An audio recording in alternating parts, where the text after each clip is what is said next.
Welcome to this week's episode of Insight. During this week's show, we're going to cover three topics. The first one is going to be what appears to be a canceled summit in Baku between Turkish and Israeli leaders. Then we're going to move on to say a few words about the May 9th commemoration for this ending of the Second World War that the Prime Minister attended last week.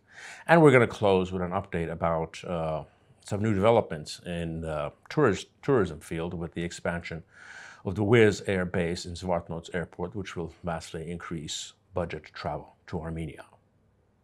Last week it was announced that Israeli Prime Minister Benjamin Netanyahu canceled his trip to Baku. He was supposed to be there for 5 days, apparently because the Turkish government closed its airspace for him to go there. That is not likely to be the reason. Apparently, this was some kind of a summit meeting that was planned that was going to happen between the Israeli and Turkish leaders. And this was actually concerning Syria. And this is something that the United States has been pushing them on because at this point we're in a situation where you could have possibilities of a Turkish-Israeli conflict in Syria. That is something that the United States wants to avoid, and actually Baku is a very logical place for both of them to meet. I suspect that this meeting will happen in due time. However, the reality is any arrangements reached there are not likely to survive that summit, since both of these countries have completely different visions of what they see for Syria's future. Israel wants Syria to be a failed state, sort of a giant version of Gaza that can be torn apart into little pieces, and in essence stay as what it is right now, which is a non-contiguous failed state, while Turkey, in its part of its new Ottoman ideas, wants essentially unified Syrian state that it controls or it has great influence on, and most importantly, one that does not allow Kurdish autonomy in Rojava in eastern Syria. When you look at it, Israel is very likely to win this contest, is because it's frankly much, much easier to keep a place dysfunctional than it is to create a nation state in a country that really hasn't had a functional nation state except for short spurts of time. And the Turkish state, frankly, doesn't have the resources to actually create a functional state in Syria. It is highly unlikely that these two sides will come to blows as far as a military conflict, but you can't really rule that out given the extremist nature of the Israeli government. Any deterioration in Israeli-Turkish relations is good for us and bad for the regime in Baku, and actually creates many openings for us. But in reality, is short of a direct military conflict between those two countries, Baku will not likely be forced to choose between them. But the more problems there are between those two allies of Baku, the less room they will have to maneuver. Last week, there was the 80th anniversary of the end of World War II, which was commemorated in Moscow with big parades and gathering of political leaders. This is obviously a big event in the history of actually Europe and specifically Soviet people.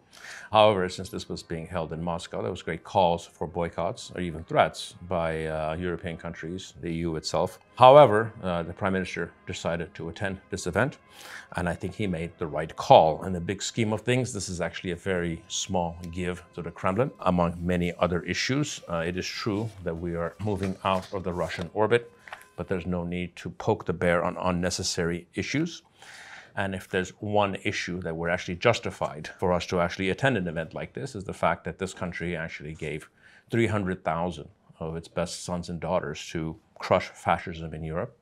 So no one can really tell us where we can go and how we commemorate that.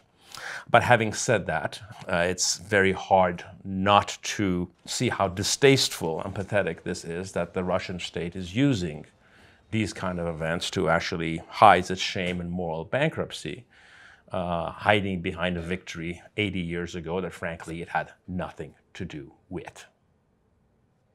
Wizz Air, the largest airline in Armenia, and in fact one of the largest budget airlines in the world, will open its first base in the country at Zvartnots International Airport in October of 2025.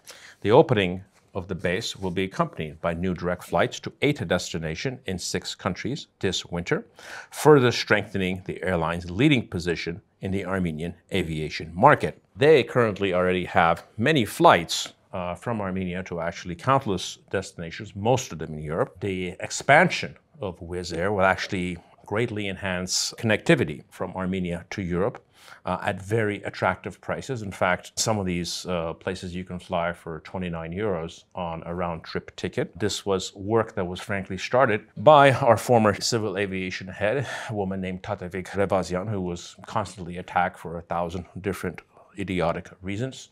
And her work is actually starting to pay off and has paid off for many years, but this is the latest fruit of her work. This is obviously a very good thing. However, it's also an example that when good things happen in Armenia, especially in this field, they tend to be one-offs and they're not part of a larger systematic effort or actually a larger systematic state vision of expanding this field of tourism, which can actually create a lot of jobs and bring money into the country. The reality is that tourism is still massively underdeveloped in this country. The number of tourists that we have is far less than other similar countries like us get. And this is something that can be easily expanded. There's a great room for what would pass for natural growth for us before we hit our ceiling. But when you look at it, there's still massive lack of state investments, and going as far as, over the last 2 years, we've actually cut advertising abroad to bring tourists to Armenia, which obviously is penny wise and pound foolish. Thank you for joining me in this week's episode of Insights. Fly with me, let's fly away. If you can use some exotic booze, there's a bar in far Bombay. Come fly with me, let's fly away. Come fly with me, let's float down to Peru. In Legoland, there's a one-man band and I'll toot his flute for you. Come fly with me, let's take off in the blue.